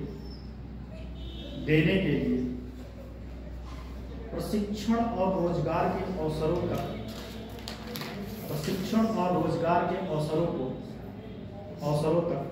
पहुंच में सुधार, प्रशिक्षण एवं रोजगार के अवसरों तक पहुंच में सुधार करके राज्य समृद्धि और विकास प्राप्त कर सकता है। राज्य पहुंचने में सुधार करके राज्य समृद्धि और विकास प्राप्त कर सकता है, समृद्धि और विकास प्राप्त कर सकता है। ठीक है, अब देखिए, और इसको और इसमें अब इसको बढ़ावा देने के लिए इसका पॉइंट लिख लीजिए। पहले इसमें थोड़ा समझ लीजिए तो पता है। जैसे पहला पॉइंट है बेरोजगारी में, तो बताना है बेरोजगारी ये सब कैसे चुनौतियां क्रिएट कर रही हैं राज्य को। कौशल विकास अंतराल मतलब कोई व्यक्ति बहुत ही स्किलफुल पर्सन है, अब कोई बहुत अनस्किल है, इसके बीच की खाई कैसे है। शहर का व्यक्ति, शहर का ज्यादा स्किल है और गांव का कम स्किल है, गांव का कम स्किल है। क्यों? क्योंकि गांव में उस तरीके से सुख सुविधाएं नहीं हो पाए जिससे वह अपने स्किल को डेवलप कर पाए। इसलिए राज्य विकास के पहिए को ये बाधा के रूप में देखा जाए, राज्य में विकास का जो गति है यह बाधा के रूप में देखा जाता है। ठीक है, ये अंतराल समझ में आया कि नहीं। दूसरा पॉइंट है शिक्षा संबंधित असमानता। सेम वही बात है, शिक्षा संबंधित असमानता। शहर में इंफ्रास्ट्रक्चर, शिक्षा का लेवल गांव से बेहतर है, गांव से बेहतर है। शहर में क्या है, अच्छी एजुकेशन सिस्टम है, इंग्लिश मीडियम स्कूल। ठीक है, हम लोग भी हिंदी मीडियम में पढ़ा। अच्छा एक बात जानिए, इंग्लिश मीडियम के बच्चे कुछ ज़्यादा हम लोगों से ज़्यादा एक्टिव है और ज़्यादा शार्प है। मेरा भाई है, इंटर में है, और वो उसका पढ़ने का तरीका मैं देखता हूँ तो लगता है कि गजब तरीका पढ़ता है। वो NCERT के नोट्स को पूरा जो है क्या करता है, पूरे पेज को 2-4 शब्दों में सब जगह समराइज करके उसी में चिट जो नहीं बनता है चिपका देता है एक पेज में। अब सोचिए वो अपना मेहनत कितना कम कर लिया।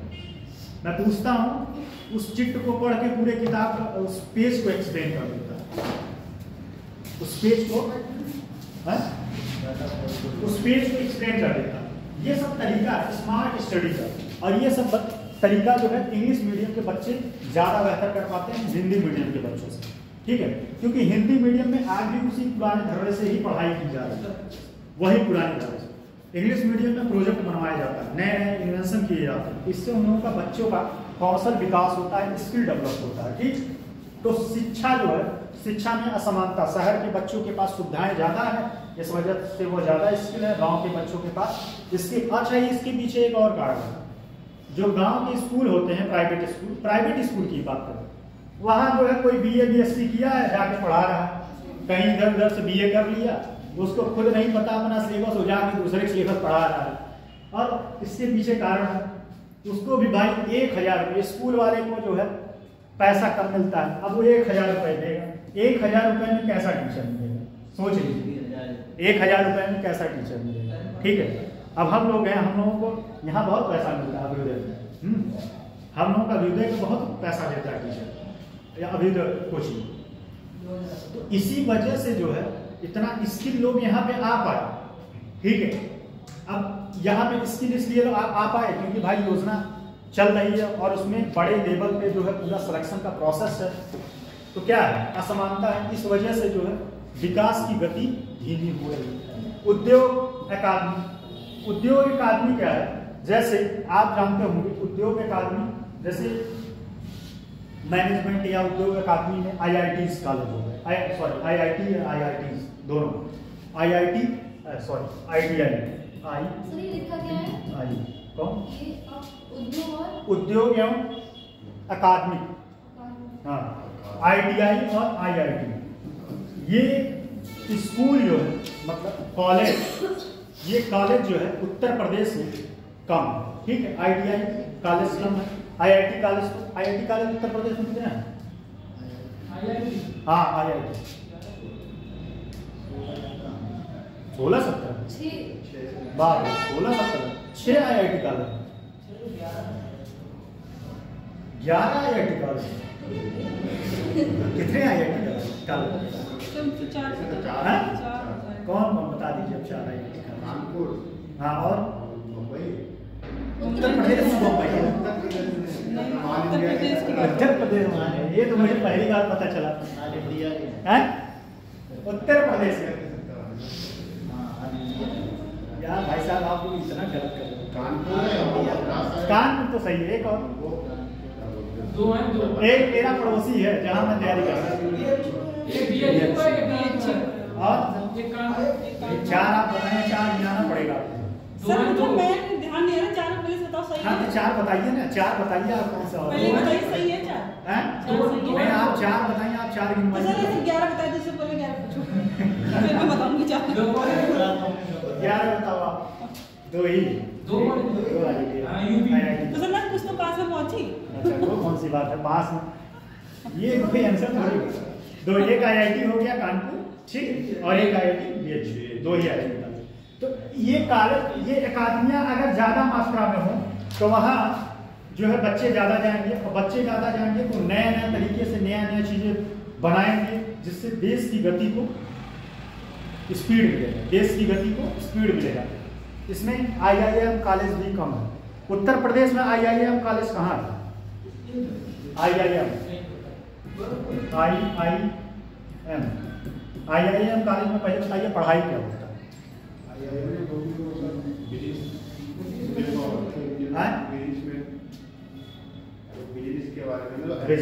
और ये आपके लखनऊ, और मेरे ख्याल से उत्तर प्रदेश में एक ही कॉलेज है IIM लखनऊ, सबसे बेहतरीन IIM कॉलेज हैदराबाद।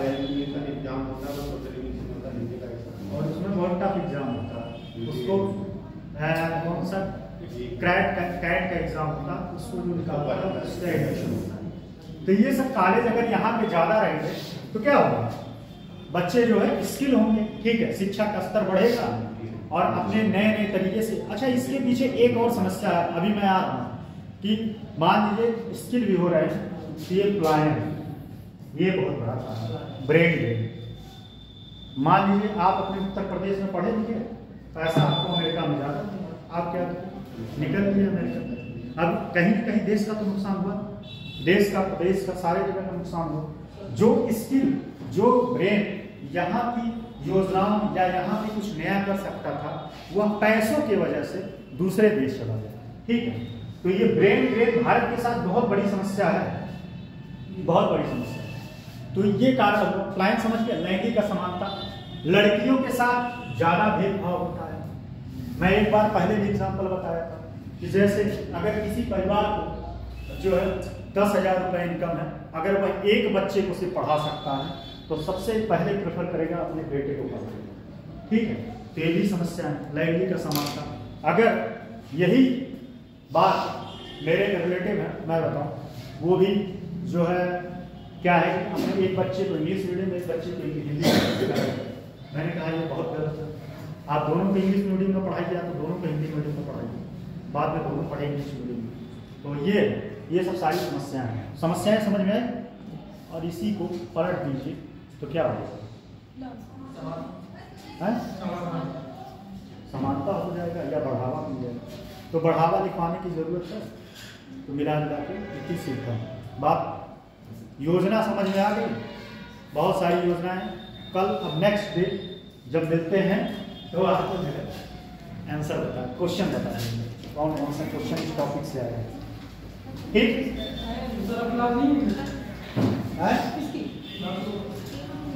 क्लास के बारे में मैं नहीं बता सकता। हाँ